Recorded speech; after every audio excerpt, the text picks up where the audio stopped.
Jesucristo es el Señor. Ese es el fundamento. Y la palabra viene a ser nuestra edificación, nuestro crecimiento, lo que nos va a llevar a completar nuestra vida. Es por eso que en la escuela dominical nos preocupamos de estudiar la palabra de Dios, porque así vamos a tener un fundamento sólido y vamos a tener la orientación de parte de Dios para tomar decisiones acertadas. Humanamente, tantas veces nos equivocamos, pero cuando nos sujetamos, nos sometemos y obedecemos a la palabra de Dios, tengan la plena convicción que nunca nos equivocaremos, porque la palabra de Dios es verdad. Les invito para que oremos un momento en la presencia de nuestro Dios. Padre, te damos gracias en el nombre de nuestro Señor Jesucristo por esta oportunidad que tú nos das, Señor, de reunirnos en torno a tu palabra, Señor. Queremos recibir de ella la edificación, la exhortación, la enseñanza, la revelación, para que nuestras vidas, Señor, estén fundadas, Señor, no sobre un pensamiento humano, sino sobre tu palabra, Señor. Tu palabra que es verdad. Entonces, Señor, estaremos edificando nuestra casa sobre la roca firme, que aunque vengan las tempestades, resistiremos, Señor, porque estamos fundados en ti. Yo ruego que bendigas a cada uno de mis hermanos que está presente en este día, Señor. Revélate a sus vidas, a sus corazones, Señor. Si alguien ha llegado dañado en su corazón, cansado, abatido o angustiado, yo ruego, Señor, en el nombre de Jesucristo, que tú en este día les des la victoria, Señor. Bendíceles, levántales, Señor, fortaléceles. Si alguien ha llegado enfermo, Señor, di la palabra y ellos serán sanados para tu gloria. Bendice también a aquellos que no pudieron asistir, Señor, cualquiera haya sido el problema que ellos hayan tenido por estar en este lugar. Ruego que tu Santo Espíritu les visite, Señor, y les bendiga también. Gracias, mi Dios, gracias en el nombre de Jesús. Amén. Amén. Vamos a continuar con el estudio del libro de los Hechos. La verdad es que se hace extenso, es largo, porque hay mucho que aprender de este libro y ya hemos avanzado hasta el capítulo 18. Hemos llegado hasta el capítulo 18 sabiendo y entendiendo que la obra de Jesucristo continuó a través de los apóstoles. En un principio, el libro de los Hechos nos habló de la iglesia primitiva, del derramamiento del Espíritu Santo y luego del llamamiento de ese joven Saulo, cuando Dios le hace un llamado y se convierte en lo que conocemos como el apóstol Pablo. Vimos su primer viaje misionero levantando iglesia, predicando donde nunca había sido predicada la palabra, estableciendo también ministros. Luego hace un segundo viaje misionero él para confirmar en la fe a los hermanos que había llamado. Esto es interesante mencionarlo y destacarlo, porque hoy en día se ha levantado una doctrina en el mundo religioso que le llaman el restauracionismo apostólico. Y esta doctrina tiene que ver con que muchos que quieren llegar a hacer algo se creen apóstoles y quieren establecerse sobre los pastores. Entonces, si usted busca en internet, hay una serie de apóstoles, hay muchos apóstoles que se atribuyen ese título. Pero entendamos, el apostolado no es un título, es un ministerio, es un servicio en la obra. Y como servicio, todos somos colaboradores. La palabra colaborador laborador significa trabajador. Y co significa igual. En otras palabras, somos todos en el mismo nivel trabajadores del Señor Jesús o servidores del Señor Jesucristo. O sea, los apóstoles, los profetas, los evangelistas, los pastores y los maestros están en el mismo nivel respecto de Dios. Ninguno es superior a otro. Solamente que cada uno tiene una función diferente. Eso es considerarlo importante. Por ejemplo, el pastor tiene que cuidar el rebaño, la oveja. Él está enfocado para dentro de la iglesia. El evangelista, su labor es hacia afuera de la iglesia. El apóstol específicamente tiene su función, su labor, llevar el evangelio, la palabra, donde nunca había sido predicado. Eso hizo Pablo, por ejemplo.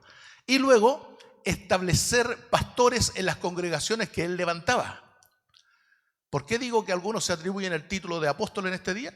Porque no están predicando donde nunca había sido predicado, sino que ellos quieren tener una congregación más grande nomás. Entonces están enfocados con otro propósito, quieren tener una mega iglesia y quieren recibir muchos recursos para seguir creciendo. Y ese no es el ministerio apostólico, ¿ya? Entonces vemos cómo el apóstol Pablo, llamado por el Señor Jesús, cumplió el ministerio apostólico haciendo viajes misioneros. Diríamos que los misioneros hoy en día estarían cumpliendo la labor apostólica. Por ejemplo, los que están predicando en la India, en China, en lugares donde nunca ha sido predicado el Evangelio, ellos están cumpliendo la función apostólica, lo que nosotros llamamos hoy misioneros. Bueno, Pablo hizo un primer viaje misionero predicando en distintas ciudades el Evangelio de Cristo. Se encontró en un primer momento con mucha oposición porque en ese tiempo de la iglesia se produjo una discusión entre los judíos y el Evangelio. Recordemos que la iglesia del Señor Jesús nació y creció en Jerusalén. Los primeros creyentes venían de la religión judía. La religión judía es aquella que se basa en el Antiguo Testamento y está esperando la manifestación del Mesías, del Cristo, del siervo que Dios iba a enviar a salvar a su pueblo. Y muchos de los judíos no creyeron que Jesús era ese Mesías, no creyeron que Jesús era el Cristo, por eso lo mataron. Pero otros tantos sí creyeron. Y vemos que en el Pentecostés habían 120 personas perseverando en oración porque habían creído que Jesucristo era el Mesías, que Jesús era el Cristo, que Jesús es el Señor. Entonces, la primera iglesia o la primera congregación que el Evangelio tuvo venía del mundo judío. Y al mundo judío le costó mucho desarraigarse de las costumbres y de las tradiciones que ellos tenían. Ellos celebraban los días de fiesta, las lunas nuevas, se circuncidaban, tenían una serie de tradiciones y consideraban ellos que cumpliendo con ellos se iban a salvar. Pero la verdad es que la Biblia dice que por las obras de la ley ningún ser humano será justificado. La justificación viene a través del sacrificio de Cristo. Eso lo dice claramente Romanos 12. Dice, Romanos 5 dice, justificados pues por la fe, tenemos paz para con Dios por medio de nuestro Señor Jesucristo. O sea, habiendo sido ya justificado por medio de la fe, ahora sí que tenemos paz para con Dios. ¿Qué significa haber sido justificado? Que Dios nos declaró justos. Usted es una persona justa. Usted es un justo varón. ¿Por qué? Porque cuando Dios nos mira como personas justas, nos mira como si nosotros nunca hubiésemos pecado. Porque tomó nuestro pecado y lo cargó en Jesucristo. Por eso Cristo murió en la cruz como un pecador. Pero Dios tomó la justicia de Cristo y la imputó a nosotros. Por lo tanto, en Cristo a mí me ve justo. Aunque el mundo y el diablo digan lo contrario, Dios me ve justo. Dios le ve justo a usted, hermana. Dios lo ve justo a usted, hermano. Hermano Jorge, le escuchamos. Gracias. El punto de la justificación, a veces uno no lo toma tanto en cuenta, pero la justificación viene de parte de Dios hacia el hombre, no porque hayamos hecho algo, sino porque a Él le plació hacerlo. ¿Ya? No es algo que yo porque yo me porto bien soy justificado o porque yo sigo las enseñanzas o hago tal cosa, sino que es porque Él decidió justificarnos, no porque hiciéramos algo, sino que Él simplemente, yo lo justifico. ¿Y por qué eso es ilegal? Dijo el diablo. ¿Y a mí qué? Yo lo hago. Fin. Porque a Él se le ocurrió justificarnos, viene Jesús y nos justifica. Gloria a Dios. Amén. Eso que conversamos en este momento junto a Jorge está amparado bíblicamente en 2 Corintios capítulo 5, versículo 21, que dice que al que no conoció pecado, o sea, Dios, al que no conoció pecado, a Jesucristo, a causa de nosotros, Dios lo hizo pecado a Él. O sea, tomó nuestro pecado y lo cargó en Cristo. ¿Para qué? Para que ahora nosotros fuésemos hechos justicia de Dios en Él. O sea, tomó la justicia de Cristo y la imputó a nosotros. Entonces Dios desde el cielo ve a Cristo muriendo como un pecador, por eso Dios apartó su presencia en esa oportunidad del sacrificio de Cristo. Recordemos que Cristo dijo, Dios mío, ¿por qué me has desamparado? ¿Por qué Dios el Padre y el Espíritu Santo no pueden estar donde hay pecado? Cristo murió como un pecador a causa de nosotros, ¿ya? Pero a la vez Dios retiró la justicia de Cristo y le imputó a nosotros. Y ahora nosotros, la obra de Dios hace que nosotros seamos justos ante Dios. Y lo repito, aunque el diablo diga lo contrario o aunque los hombres digan lo contrario. Porque los hombres siempre le van a decir a usted, ¿qué si yo te conozco? Claro que me conoces, en mi antigua vida. Pero ahora Cristo me ha justificado, me ha santificado y me ha hecho nueva criatura. La Biblia dice que de modo que si alguno está en Cristo, nueva criatura es, las cosas viejas pasaron y aquí son todas hechas nuevas. Entonces el diablo, aunque venga a decirme, si yo te conocí como tú eras, no importa. Haya sido ladrón, drogadicto, delincuente, lo que sea, era. Pero ahora Cristo me ve santo, justo y limpio. Esa es la obra de Cristo. Por eso estamos tan agradecidos de Él. Bien, entonces el apóstol Pablo llevaba ese mensaje y tenía la resistencia, la oposición de los judíos, de aquellos que no creían en Jesucristo. Por eso él tuvo tanto problema y hasta persecución en uno de sus viajes misioneros, porque los judíos se oponían a este mensaje. Y así realizó los dos primeros viajes misioneros, predicando el evangelio, estableciendo nuevas iglesias, estableciendo también ministros, pastores encargados de esas congregaciones, y en el segundo viaje los vino a confirmar uno a uno. ¿Qué significa confirmar? Hacerle un seguimiento y ayudarle. Por ejemplo, hay una carta que Pablo escribió a Timoteo y le instruye cómo debe conducirse en la iglesia.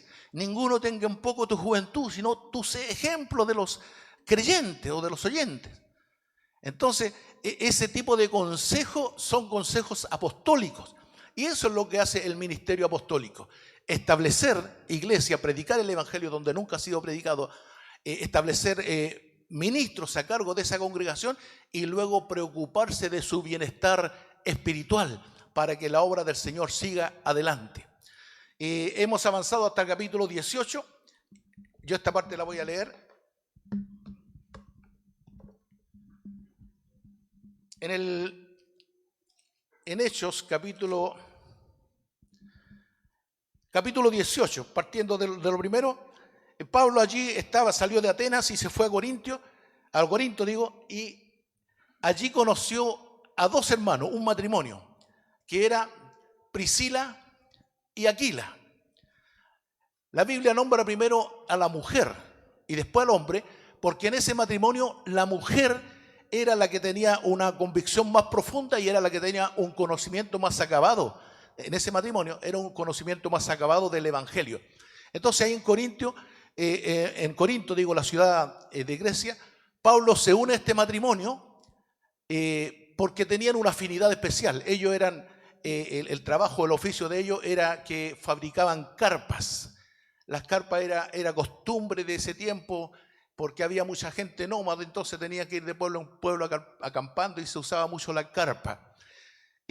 Luego ellos se unieron a Pablo en su ministerio y viajaron a Éfeso. Y allí Pablo se apartó de ellos, o sea, dejó a Priscila y Aquila en Éfeso y Pablo siguió hacia Jerusalén para dar cuenta a la iglesia y también se fue a Antioquía. Y así concluyó el segundo viaje misionero de Pablo. ¿Ya? Y luego ahora comienza el tercer viaje misionero, que lo voy a leer y usted siga la lectura. Hechos 18, 23 primero, 22, Hechos 18, 22, dice, habiendo arribado a Cesarea, subió para saludar a la iglesia y luego descendió a Antioquía. Y después de estar allí algún tiempo, salió recorriendo por orden la región de Galacia y de Frigia, confirmando a todos los discípulos. Este es el comienzo del tercer viaje misionero. ¿El propósito cuál era? Confirmar a los discípulos. Aquellos que había ganado en el primer viaje, aquellos que había confirmado en el segundo viaje y ahora los vuelve a confirmar. Porque un apóstol tiene que estar preocupado de la salud espiritual, del liderazgo, de los apóstoles, de los pastores, de los diáconos, de los ancianos.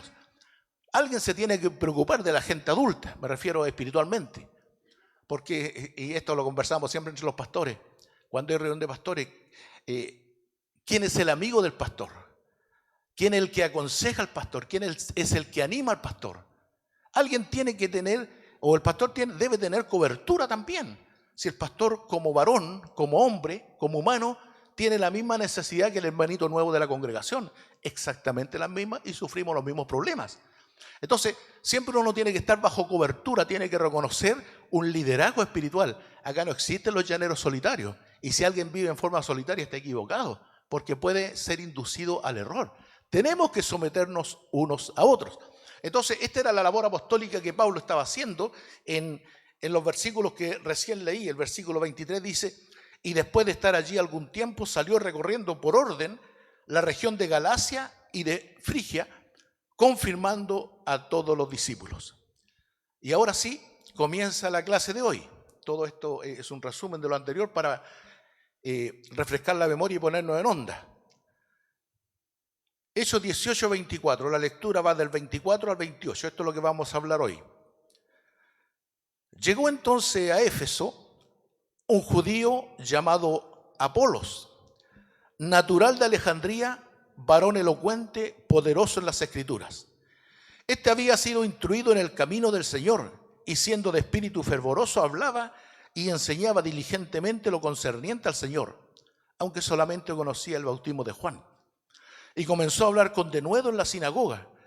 Pero cuando lo oyeron Priscila y Aquila, le tomaron aparte y le expusieron más exactamente el camino de Dios.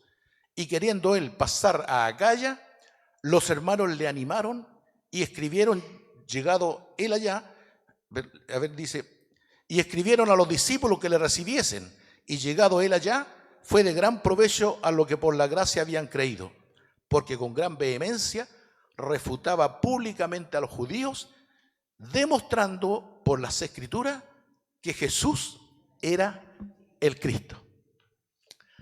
Entonces, acá muestra la Biblia un pasaje paralelo. Mientras Pablo estaba recorriendo la región de Galacia para confirmar a los discípulos, en Éfeso, donde habían dejado a Aquila y a Priscila, o a Priscila y a Aquila, a ese lugar llegó un discípulo o un predicador, un varón elocuente, dice, que es Apolos. Entonces aquí aparece en la historia este personaje llamado Apolos, que la Biblia lo describe como varón elocuente y poderoso en las Escrituras. La elocuencia tiene que ver con la capacidad para darse a expresar todo lo que hay en el corazón o en la mente de una persona. Una persona es elocuente cuando se explica bien. Pero agrega que su elocuencia está basada en lo poderoso de las Escrituras. Otras versiones hablan, para entender la palabra poderosa, otras versiones hablan de que tenía un acabado conocimiento del Antiguo Testamento. Entonces, un hombre que sabe, un hombre conocedor, va a ser elocuente porque sabe lo que está explicando. De otra forma, se va a enredar, se va a confundir si no tiene un conocimiento acabado. Este varón Apolos era un docto en las Escrituras en el Antiguo Testamento. Tanto es así que muchos teólogos lo comparan con Pablo en cuanto al conocimiento del Antiguo Testamento. Recordemos que Pablo era muy instruido en el Antiguo Testamento. Bueno, Apolo estaba en el mismo nivel, exactamente en el mismo nivel que Pablo en cuanto al conocimiento del Antiguo Testamento. Entonces este varón elocuente y poderoso en las Escrituras llegó a Éfeso. En Éfeso entonces él estaba predicando y hace un alcance a la Biblia, aunque solamente él conocía el bautismo de Juan. Es decir, Juan el Bautista predicaba el bautismo de arrepentimiento. ¿Y cuál era el mensaje de él? Arrepiéntanse porque va a venir el Cristo. Es un mensaje anterior a Jesucristo. Entonces Apolo, un discípulo de Juan el Bautista, prácticamente estaba entregando el mismo mensaje y había creado una escuela de discípulos allí en Éfeso y le estaba instruyendo respecto del Antiguo Testamento. Es decir, tenía un mensaje incompleto, porque el mensaje se completa con la aparición de Jesucristo el Señor.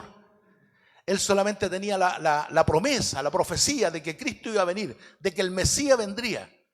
Estaba predicando el bautismo de arrepentimiento. Por eso la lectura es clara cuando dice el versículo 24, dice: llegó entonces a Éfeso un judío llamado Apolos, natural de Alejandría, varón elocuente, poderoso en las Escrituras. Este había sido instruido en el camino del Señor. Fíjense, había sido instruido en el camino del Señor. ¿Quién predicó acerca del camino del Señor? ¿A quién Dios envió a preparar el camino del Señor? A Juan el Bautista.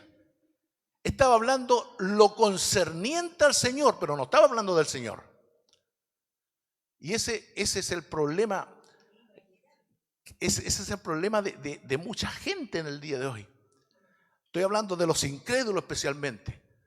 Hay muchos que se han jactado. Cuando yo he tenido la oportunidad de conversar, se han jactado. Dice, una niña me dijo, yo sé que estaba mintiendo, pero me dijo: yo he leído la Biblia 5 veces, enterita.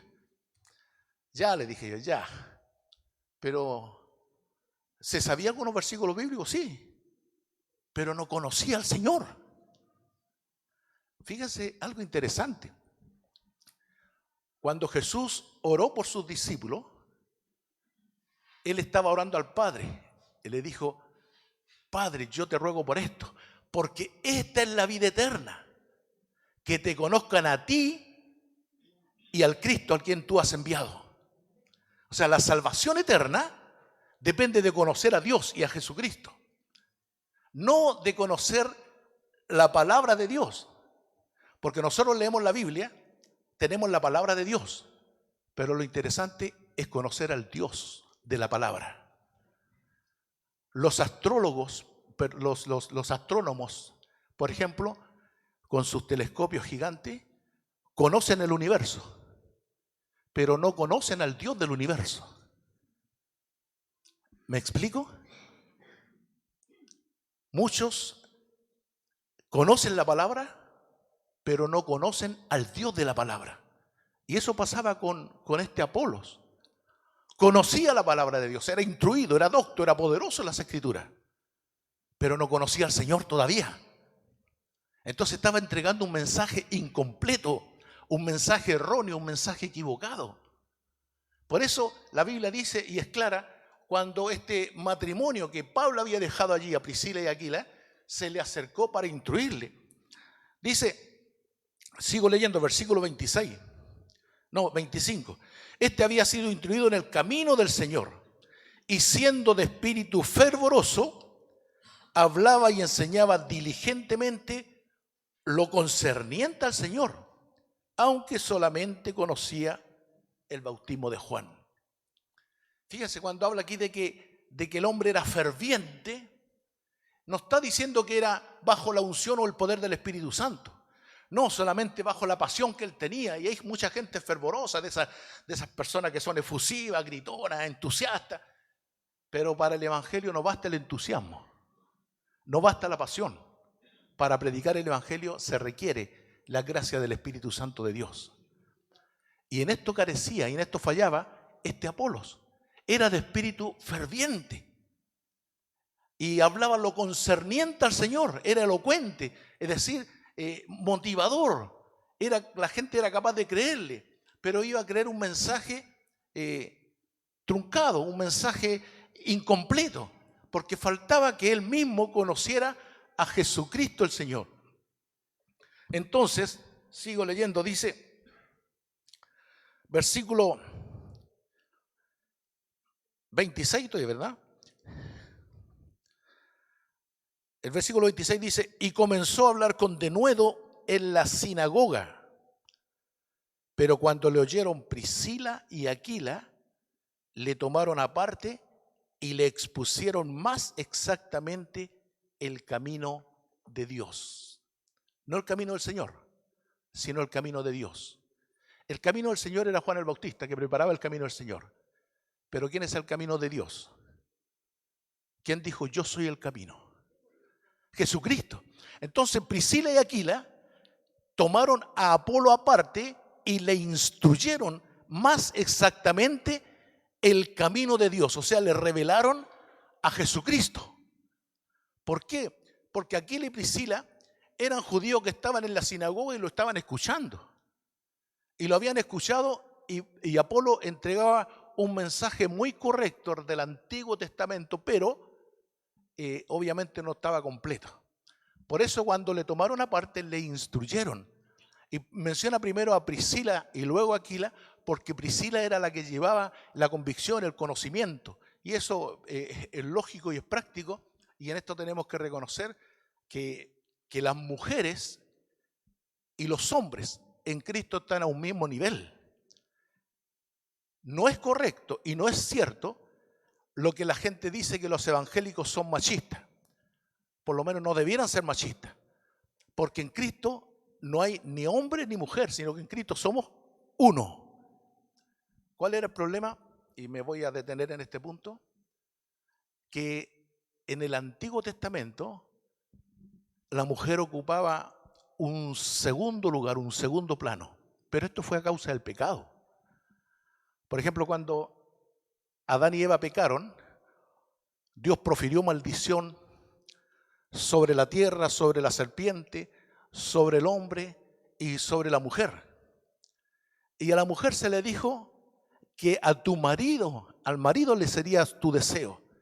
En otras palabras, vas a estar sometida a tu marido, pero a causa del pecado. ¿Por qué? Porque la fortaleza del hombre, la mujer no podría resistirla. Por lo tanto, desde entonces, la mujer vivió sometida a una cultura machista. Tanto que en el Medio Oriente las mujeres andan detrás del hombre, no van a andar al lado, detrás. Tanto que los reyes tomaban muchas mujeres y las usaban prácticamente como esclavas sexuales, porque la idea era que la mujer le diera hijos, varones. ¿Para qué? Para enrolarlo en el ejército, y el rey se hacía más poderoso. Y si eran mujeres, las mandaban a los servicios. Y ese machismo duró hasta que Cristo vino a darle el lugar que le corresponde a la mujer. En Cristo somos uno, no hay varón ni mujer. De tal manera que acá se ve claramente que la mujer, Priscila, es nombrada en primer lugar porque se le está dando el lugar que le corresponde. O sea, Dios reconoce la dignidad de las mujeres. Y nosotros, en base a la palabra, tenemos que reconocer que las mujeres son tan valoradas como los hombres. Perfectamente, de hecho en una de las epístolas de Pablo, Pablo nombra a Junias como apóstol. Y Junias es el nombre, es la manifestación femenina del nombre Juan. Es como si le dijera Juana. Por lo tanto, la Biblia nos indica que por lo menos una de los apóstoles era mujer. Esto es para echar por tierra a todos aquellos que dicen que la mujer calla en la congregación. Porque no se ríe, hermano Jorge. La Biblia lo dice así. Pero bien interpretado ese texto, lo que está diciendo es que la mujer no puede poner una nueva doctrina. Cállese. Porque toda la doctrina fue implantada por los apóstoles. Y esto por instrucción de Jesucristo. Nadie puede, ni un hombre tampoco, puede agregar alguna enseñanza que no esté amparada en la Biblia. ¿Ya? Y si alguien quiere hacerlo, también se lo vamos a hacer callar. ¿Por qué? Porque la palabra de Dios es perfecta, es completa y permanece para siempre.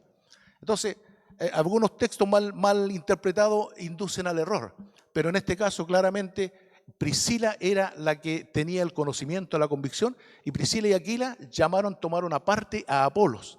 Esto de que tomaron aparte, obviamente indica que se tomaron el tiempo para estar con él y le instruyeron más correctamente o en forma más completa acerca del Evangelio de Jesucristo.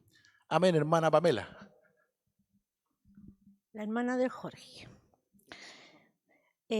Con respecto al sometimiento, Efesios igual nos habla de someternos a nuestros esposos. Dice, las casadas estén sujetas a sus propios maridos como al Señor, porque el marido es cabeza de la mujer, así como Cristo es cabeza de la iglesia, la cual es su cuerpo y Él es su Salvador.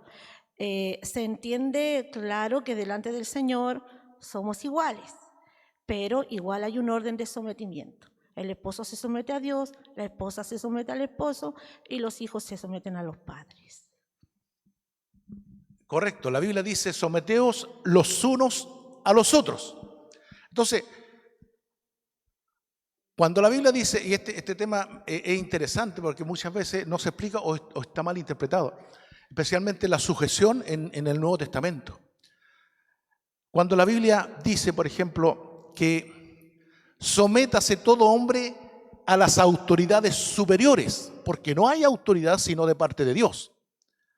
Cuando la Biblia dice autoridades superiores, implícitamente está diciendo que existen las autoridades inferiores. Y cuando la autoridad inferior está en discrepancia con la autoridad superior, es necesario obedecer a la autoridad superior. Entonces, el tema de la autoridad Dios lo dejó para establecer un orden en el sistema.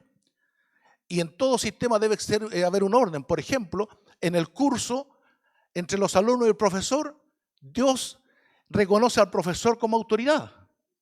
En el matrimonio entre un hombre y una mujer, Dios reconoce al hombre como autoridad.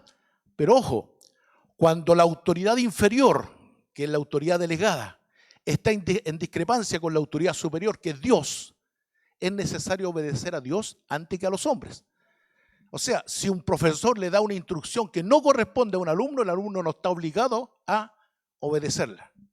Si el marido le da una instrucción a su esposa que está en discrepancia con la palabra de Dios, la mujer no está obligada a obedecerla. Y voy a poner un ejemplo bien práctico. Me parece que lo usé en alguna oportunidad.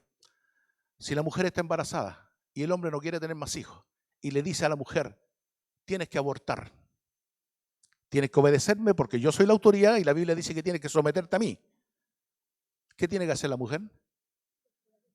Desobedecer, no hacerle caso. ¿Por qué quien da la vida es Dios? Y el único que está autorizado para quitarle es Dios. Entonces hay momentos en que la autoridad inferior va a estar en discrepancia con la autoridad superior y es necesario obedecer a Dios antes que a los hombres. Eso mismo respondieron los apóstoles. Cuando la autoridad de Jerusalén les dijo, no prediquen más en ese nombre. Ellos dijeron, lo siento, es necesario obedecer a Dios antes que a los hombres. Y ellos siguieron predicando en desobediencia a la autoridad delegada. ¿Por qué? Porque están equivocados. Entonces nosotros debemos tener el discernimiento para entender cuándo la autoridad está entregando una instrucción correcta y cuándo tenemos que desobedecerle. ¿Me explico? La desobediencia tiene que ser cuando hay una instrucción pecaminosa. Pero la obediencia a la autoridad es cuando estamos en el orden de Dios. Entonces, la autoridad tiene que ver con responsabilidad. Si pasa algo en el curso, ¿quién es el responsable? El profesor. Aunque un bus lleve 50 pasajeros, si se pasa una luz roja, ¿quién es el responsable? El chofer. Porque el chofer es la autoridad. Entonces, la autoridad tiene que ver con responsabilidad. ¿Quién es el responsable? Si un matrimonio falla, ¿quién es el responsable? El varón. Al varón se le va a pedir cuenta. ¿Por qué? Porque él tenía que gobernar su casa en base a la palabra de Dios. Y si eso no se da, ¿quién es el responsable? Así que en ese sentido la mujer está sometida al esposo, en ese sentido. Pero si el esposo está dando una instrucción mala, está dando una mala señal o no se está sometiendo al orden divino, obviamente la mujer tiene que asumir su propia autoridad, como en este caso Priscila llevaba la delantera respecto de este varón, de Aquila, y fue la que llamó, por eso se le nombra en primer lugar, se llamó aparte, voy a seguir con el tema, se llamó aparte a Apolos, permiso.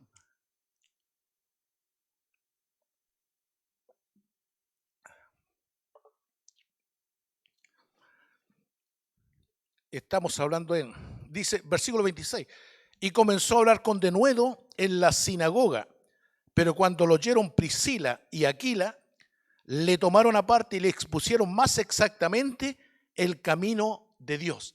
O sea, allí Apolo recién tuvo conocimiento, recién tuvo la revelación de que el Mesías era Jesucristo, de que había muerto y de que había resucitado. Por lo tanto, cuando comprendió ese mensaje, cuando tuvo la revelación, tuvo o alcanzó el nivel de Pablo. Recordemos que Pablo incluso perseguía a la iglesia, creyendo que estaba haciendo lo correcto, pero le tuvo que ser revelado Cristo para entender que él ahora pasaba a formar parte de la iglesia, ya no un perseguidor, sino en un perseguido. Apolo pasó lo mismo con Apolo, tuvo la revelación, entendió, porque ahora comprendió cuál es el camino de Dios, y el camino de Dios es Jesucristo el Señor. Y en Apolo se manifestó algo interesante. Dice, versículo 27, y queriendo él pasar a Acaya, los hermanos le animaron y escribieron a los discípulos que le recibiesen, y llegado allá fue de gran provecho a los que por la gracia habían creído, porque con gran vehemencia refutaba públicamente a los judíos, demostrando por las Escrituras que Jesús era el Cristo. Entonces, él asumió ahora el mensaje correcto. ¿Cuál es el mensaje correcto? Jesús es el Cristo.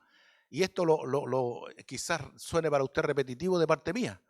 Nosotros tenemos que a veces centralizar o corregir o completar el mensaje. El mensaje que la gente debe entender y debe recibir es que Jesucristo es el Señor. Y para eso debemos entenderlo nosotros. Jesús es el Hijo de Dios. Jesús es el Cristo. Jesús es el Señor. Y cuando nosotros comprendemos esto y se lo exponemos a la gente, entonces la gente va a poder recibir la convicción del Espíritu Santo. Pero si le vamos a estar entregando un mensaje equivocado o un mensaje incompleto, la gente no lo va a recibir y nosotros vamos a decir, oye, que son duros, no quisieron recibir al Señor Jesús. No es que sean duros. Lo que pasa es que no hemos entregado un mensaje correcto. El mensaje correcto es este: Jesucristo es el Señor. Y esto es lo que insistía Pablo y esto es lo que ahora asume Apolos. Refutaba públicamente por las Escrituras que Jesús era el Cristo. Hermana Margarita, ¿va a decir algo? Le escuchamos. Buenos días, hermano. Yo me voy más atrás, al Antiguo Testamento. ¿Ya? Job dice que era un hombre recto, correcto, pero no tenía el conocimiento, pero no conocía a Dios.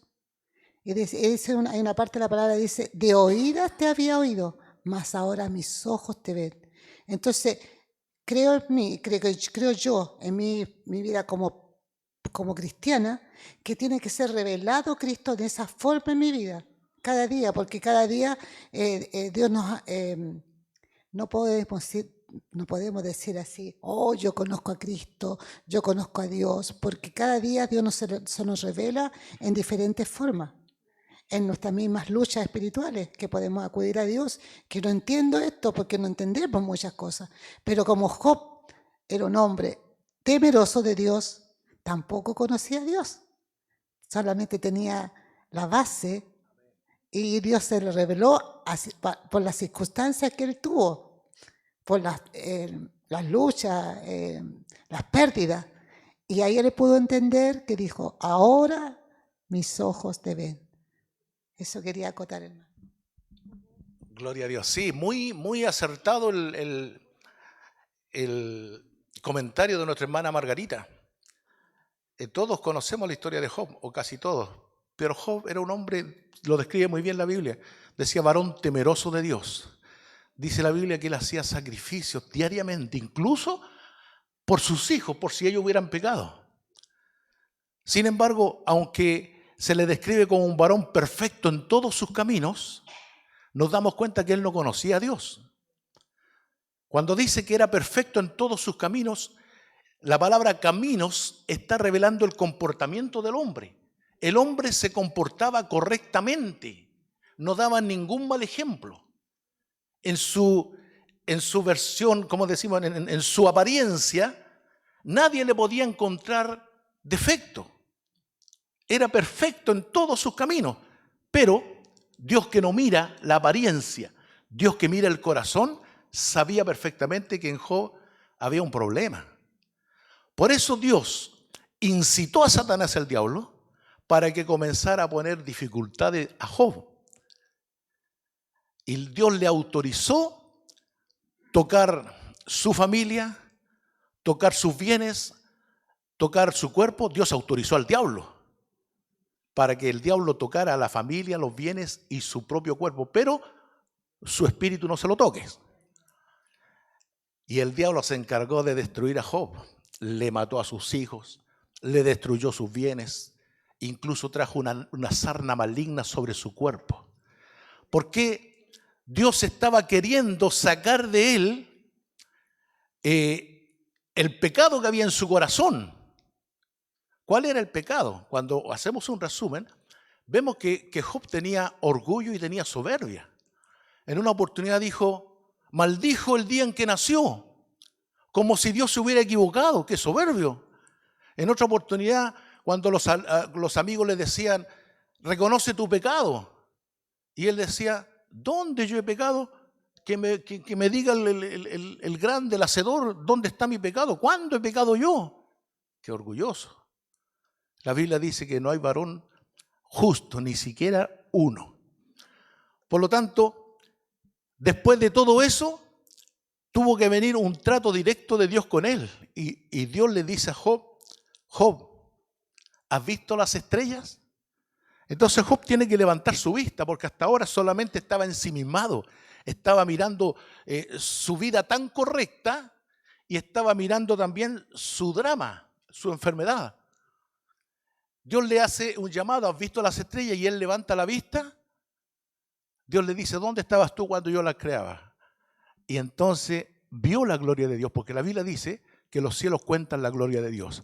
Entonces tuvo un encuentro con Dios y le dijo, de oídas te había oído, pero ahora mis ojos te ven claramente. Job conoció a Dios en ese momento. Dios le fue revelado y en ese momento Dios levantó todas las pruebas que habían venido sobre él. Y dice la Biblia que le devolvió multiplicado lo que había perdido. Entonces, ahí tenemos que el conocer a Dios es más importante que conocer acerca de Dios. Y esto, yo voy a poner un ejemplo enseguida, allí no. Voy a poner un ejemplo. Todos nosotros, si no me equivoco, acá somos chilenos, ¿verdad? Y si yo preguntara, ¿usted conoce al presidente de Chile? Claro, usa lente, tiene barba, de repente se equivoca, de repente no. Podemos hablar mucho de él, le hemos escuchado, claro, pero ahora la pregunta en serio, ¿le conocemos? ¿Le hemos estrechado la mano? ¿Lo hemos abrazado? ¿Nos hemos sentado con él a la mesa? ¿Hemos escuchado cuando él abre su corazón? No le conocemos. Conocemos acerca de él, pero a él no le conocemos. Eso pasa, esa misma experiencia llevada al plano espiritual. Mucha gente dice conocer a Dios, dice conocer la palabra de Dios, pero nosotros lo que debemos entender que a través de la palabra de Dios debemos conocer a Dios, tener un encuentro con el Dios de la palabra. Amén. Voy a dejar a mi hermano Gino, que también tiene algo que aportar en esta clase. Gracias. Respecto a lo que se está hablando de Apolos, una de las cosas que valoro un poco de lo que él hizo es su actitud. Porque, por ejemplo, él tuvo un antes y un después. Un antes, como estaba exponiéndose recién, que efectivamente hablaba solamente acerca del camino del Señor, que era del conocimiento hasta Juan el Bautista. Y el después fue que cuando Priscila y Aquila le expusieron el verdadero, o lo que le faltaba por completar, yo me imagino ahí a Apolos, que tuvo una lucha interna en su mente quizás, que quizás no la relata acá, pero se puede interpretar por lo que dijeron los hermanos, porque cuando él quería pasar a Acaya, los hermanos le animaron. Y no dice un contexto de qué le animaron, pero lo que me imagino yo es que quizá Apolos se sintió quizá confrontado en el hecho de que, como era poderoso en palabras, tenía harto conocimiento, fácilmente él podría haberle dicho a Priscila o a Aquila, ¿saben qué? Ustedes están equivocados porque yo creo esto. Lo estudié por años, tengo harto conocimiento de lo que yo creo, pero él fue humilde. Él reconoció la autoridad de Dios. Y por eso después lo que yo veo es que Dios por esa actitud Dios le dio gracia después. Porque cuando fue a otras ciudades después varios más recibieron al Señor por la gracia que Dios le había dado. Así que esa era una actitud que me... Muchas gracias. Sí, la actitud de Apolo obviamente demuestra por un lado humildad y por otro lado sabiduría. Porque en la multitud de consejeros está la sabiduría. Es decir, Si yo quiero ser más sabio, tengo que abrir mi corazón y mi oído para escuchar, para aprender. Nunca puedo llegar a decir, no, yo me la sé toda, ¿qué me va a enseñar usted? No, la idea es que nosotros seamos corregidos por la palabra de Dios. Y en ese caso, Apolo fue corregido por la palabra de Dios. ¿Ya? ¿En qué le corrigieron? En que él estaba ofreciendo un Mesías que iba a venir y le corrigieron. No, el Mesías ya vino. Y luego en esa humildad y en esa sabiduría, su conocimiento creció y su elocuencia fue usada para la gloria de Dios. Este varón, recordemos que según lo que nos dice ahí el texto bíblico, había nacido en Alejandría. Alejandría es una ciudad al norte de África, digamos, parte de Egipto, ya una ciudad que fue creada por Alejandro Magno. En esa ciudad había una universidad, había una biblioteca, había mucha cultura, la cultura griega, que era el imperio predominante en ese tiempo. O sea, había sido un imperio predominante por mucho tiempo. Entonces, Apolo tenía una gran instrucción, un gran conocimiento.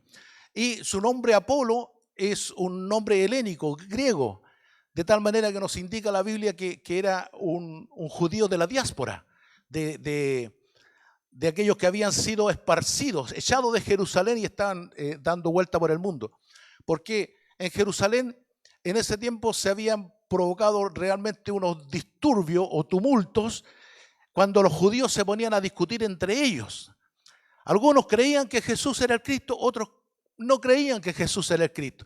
Y se formaban verdaderas discusiones y peleas en las plazas, tanto que el César Claudio de ese tiempo tuvo que hacer salir a todos los judíos. Ya, se fueron de aquí y se repartieron. Esa es la diáspora.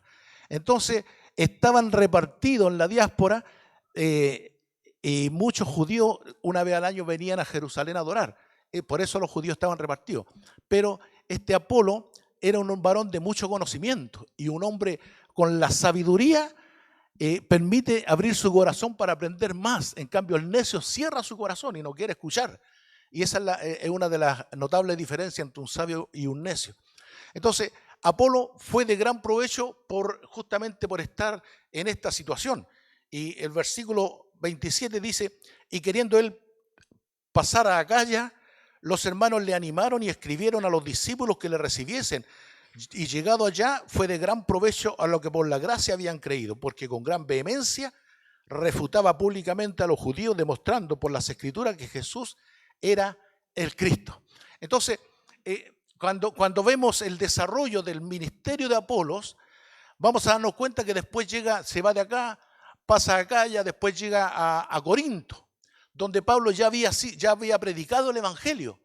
Entonces, Pablo había plantado y Apolos llega para regar, es decir, ayuda al crecimiento de los hermanos. Aunque la iglesia de los Corintios era una iglesia muy desordenada o muy carnal, al punto que discutían entre ellos, incluso se identificaban. Algunos se identificaban con Pablo, otros se identificaban con Apolos, otros se identificaban con Cefas y otros que se creían más espirituales decían, no, yo soy de Cristo.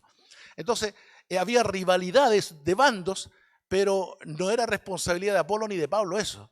Era responsabilidad de la carnalidad de los hermanos, tanto que Pablo cuando le escribe a los corintios, le hace ver quién es más importante, Pablo, Apolo, Cefas. No, el pueblo de Dios no puede estar dividido porque tenemos una cabeza que es Jesucristo el Señor. Entonces, es cierto que los hermanos se identificaban con algún tipo de liderazgo o enseñanza, pero eso no puede ser motivo de división en la iglesia. ¿Por qué? Porque obviamente Dios va a usar a cada uno según su gracia. Acá mismo en esta clase habemos 4 maestros. Está nuestro hermano Ricardo, nuestra hermana Flor, nuestro hermano Enrique y quien les habla. Pero eso no es, Dios les va a usar a cada uno de nosotros con la gracia que Dios le ha dado. Sin embargo, eso no puede ser motivo de rivalidad, que yo soy discípulo de él o discípulo de este otro. No, en absoluto. Nosotros somos discípulos de Jesucristo, el Señor. Entonces, Apolos luego desarrolla un gran ministerio, se va a los Corintios. En este caso, como había dejado un discipulado en la ciudad de Éfeso, y esto lo va a decir el maestro que venga más adelante, si no me equivoco, el hermano Ricardo le toca a usted en la próxima clase, o al hermano Enrique. Él va a hablar de cuando Pablo llegó a Éfeso y se encontró con los discípulos de Apolo. Y les pregunta, ¿recibieron el Espíritu Santo cuando creyeron? Ni siquiera sabemos si hay Espíritu Santo. ¿En qué fueron bautizados entonces? Nosotros fuimos bautizados en el bautismo de Juan. Y ahí Pablo les corrige, porque Apolo había entregado una enseñanza incompleta. Juan bautizó con bautismo de arrepentimiento, diciendo que creyeran en Jesús. Bueno, y ellos recibieron el mensaje de Jesús y Dios lo selló con el bautismo del Espíritu Santo. Eso es lo que viene en la próxima clase. Les doy una pincelada nomás suavecita, pero nuestro hermano Enrique va a profundizar ese tema. Pero Apolos, como personaje, tenemos que decir y debemos decirlo que él pasó a formar parte del equipo ministerial de Pablo. Y eso lo vemos en el libro de Tito, cuando Pablo le pide a Tito que encamine a Apolos. O sea, que le financie su viaje misionero, porque Apolo luego cumple una función apostólica. Incluso algunos teólogos piensan, esto no está en la Biblia por supuesto, piensan que la carta a los hebreos fue escrita por Apolos. No hay forma de confirmarlo, pero por su capacidad, por su conocimiento y por su lenguaje, da la impresión aquella. Y otro probable escritor que estaba al nivel de Apolo puede haber sido Pablo, porque Hebreos, la carta de los Hebreos, hace una comparación, una analogía entre el Antiguo Testamento y el Nuevo Testamento, entre Moisés y Jesucristo. Entonces todo aquello nos da a entender que el que escribió la carta a los Hebreos es un hombre docto en las Escrituras, especialmente del Antiguo Testamento, y que tiene la revelación de Jesucristo. Por eso algunos teólogos piensan que Apolo escribió esa carta, pero como no hay confirmación, seguimos diciendo que el autor del libro de los Hebreos es desconocido. Jorge. Un ejemplo que debemos tomar muy grande de Apolos es conocimiento. O sea, estamos hablando de que él estudiaba los rollos. O sea, y con eso aprendió todo. No ese rollo. No tenían Biblia o algo así. O sea, ahí estamos viendo que una persona que había estudiado toda la Torá, todo el Antiguo Testamento, todos los profetas, y con eso él se defendía.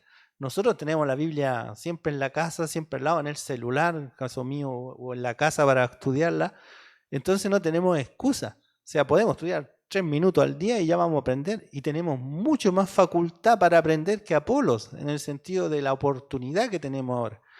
Y como la palabra dice, hay que buscar a Dios cuando fuere tiempo. Ya eso nos da un significado sencillo. En algún momento no va a haber tiempo y en algún momento nos van a arrebatar hasta las Biblias. Así que en ese instante tenemos que tenerla en nuestros corazones y en el conocimiento. Tenemos que memorizarla casi, porque los tiempos que vendrán son malos, son contra Dios. Así que ahora es el momento en que aprendamos de la Escritura. Amén. Amén, sí. Mire, yo he tenido la oportunidad de escuchar a varios alumnos o hermanos que siempre dicen, no, me gustaría predicar como tal predicador o tal. Y la verdad es que a través del ejemplo de Apolo podemos darnos cuenta que la elocuencia proviene del conocimiento. Este hombre era varón elocuente porque era poderoso en las Escrituras. Y lo que dice Jorge es fundamental. Nosotros, como hijos de Dios, como individuos, debemos preocuparnos de cada día incrementar ese conocimiento, tal como dice el apóstol Pedro, que debemos ir creciendo en la gracia y en el conocimiento de nuestro Señor Jesucristo. Porque el conocimiento es lo que nos va a validar luego nuestra predicación. Y vamos a irnos con la experiencia, vamos a irnos constituyendo en hombres y mujeres elocuentes. O sea, con la capacidad de desarrollar una buena explicación respecto a nuestro conocimiento. Pero lo básico es esto, lo que dice Jorge, que debemos estudiar cada día la palabra de Dios. Aunque sea un versículo diario. Fíjese que en un año tendríamos 365 versículos en nuestra mente. ¿Ya? Memorizarlo es importante. Llegar a comprender el versículo es aún más importante. Por eso no se trata de leerse un libro diariamente. No, mejor leamos un párrafo, un capítulo, unos versículos y lo leamos, lo llevemos a la oración para que Dios pueda ir revelándonos. Y con el tiempo ese conocimiento va a ir creciendo y nosotros vamos a ser personas más sólidas en nuestra predicación. Básicamente el libro de los Hechos nos enseña cómo el evangelio fue esparcido a todas las naciones. Partió por Jerusalén, por Judea, por Samaria y luego alcanzó lo último de la tierra. Entonces estas personas son los que escribieron la historia. Sin embargo, nosotros debemos seguir escribiendo la historia. Decir que en mi población, que en mi barrio, que en mi ciudad, el evangelio fue alcanzado porque la gracia de Dios estuvo en mí y podamos ganar a la gente que nos rodea. Vi una mano levantada. Hermana Pamela.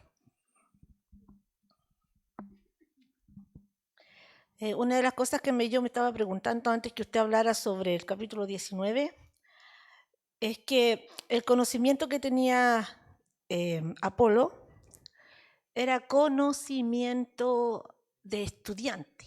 O sea, estudió mucho, como todo judío, como Pablo, pero necesitó un encuentro con Jesucristo, igual que Pablo. Priscila y Aquila lo dirigieron en el conocimiento de Jesucristo, que el Mesías ya había venido, pero no tenía el Espíritu Santo. Y eso es lo que hace la diferencia en el conocimiento que nosotros podemos tener al estudiar a cuando viene el Espíritu Santo. Porque quien convence de pecado es el Espíritu Santo, no nuestro conocimiento, no nuestras palabras. Entonces ahí es donde está el poder. El Espíritu Santo en nosotros, hay poder y autoridad para poder enseñar sobre Jesucristo. Y eso vino en el capítulo 19. Yo me estaba haciendo la pregunta y decía, pero no está el Espíritu Santo, ¿qué está pasando aquí? Y claro, cuando usted lo aclaró, en el capítulo 19. Pero ahí está el poder, ahí está la autoridad, el Espíritu Santo en nosotros. Amén, gracias. Sí, sin lugar a dudas, la obra del Espíritu Santo en nosotros es fundamental. El proceso es básico. Nosotros reconociendo que Jesucristo es el Señor porque el Espíritu Santo nos convenció de aquello, puso la convicción, entonces lo confesamos y desde ese momento el Espíritu Santo nos sella o viene a morar en nosotros. Y cuando yo le digo, aunque sea un párrafo, un capítulo, unos versículos que lo lean y oremos, es para que el Espíritu Santo, que ya mora en nuestros corazones por el solo hecho de haber creído en Jesucristo, entonces Él comience a darnos la revelación, el entendimiento, la capacidad de comprender un pasaje bíblico. ¿Ya? A ver, hermano Andrés, le escuchamos. Gracias, mi hermano. No solamente breve para decir que nuestros hechos hablan más que nuestras palabras. Por mucho que queramos aprender, si no lo llevamos a la práctica, con nuestros vecinos, con nuestra familia, entre nosotros mismos, con nuestro saludo, con nuestra deferencia, vano es lo que podemos aprender si no lo practicamos. Amén. Gracias, gracias. Gloria a Dios. Y esto del Espíritu Santo también es fundamental en nuestro propio ministerio, en nuestra predicación. O sea, no es suficiente solamente tener la experiencia de haber entendido que Jesús es el Señor y que el Espíritu Santo me ayude a entender todas las cosas. Eso tiene que ver con mi salvación propiamente tal. Ahora, cuando yo quiero entregar este mensaje, cuando yo quiero evangelizar, entonces ahí va a ser fundamental lo que dice nuestro hermano Andrés, que nuestro testimonio respalde lo que estamos diciendo. Y segundo, sin lugar a duda, la gracia o la unción del Espíritu Santo, ¿para qué? Para que nuestras palabras vayan con esa gracia, con esa unción del Espíritu Santo y Él produzca la convicción. Porque yo le puedo enseñar a la persona que Jesús es el Señor, pero si el Espíritu Santo no se lo revela, entonces mi esfuerzo va a ser vano. Por eso Corintios dice, nadie llama a Jesús Señor, sino por el Espíritu Santo. Entonces, se requiere que cada lectura que yo tenga de la Biblia vaya acompañada de oración, para que haya una revelación, para que haya una manifestación, y cada vez que abramos nuestros labios para predicar, entonces el Espíritu Santo también haga su obra. Hermana Lili, ¿levantó la mano? Ah, no. Amén, amén. Bien, a ver, de nuevo. El Espíritu Santo es el que nos da la manera de expresarnos. Amén. Amén. El Espíritu Santo es el que pone palabra, porque a veces alguien podrá decir, pero no sé cómo explicarlo. Bueno, pongámonos en la mano del Señor para que el Espíritu Santo nos dé palabra en ese momento y nuestro lenguaje sea con fluidez. ¿Ya? A veces uno no necesita tantas palabras para que el Espíritu Santo obre. He tenido la oportunidad de estar testificando y antes de terminar la predicación, la persona ha terminado quebrantada, llorando en la presencia del Espíritu Santo. Entonces, esa es la obra de Él solamente. Vamos a elegir un texto, tenemos que decir un texto.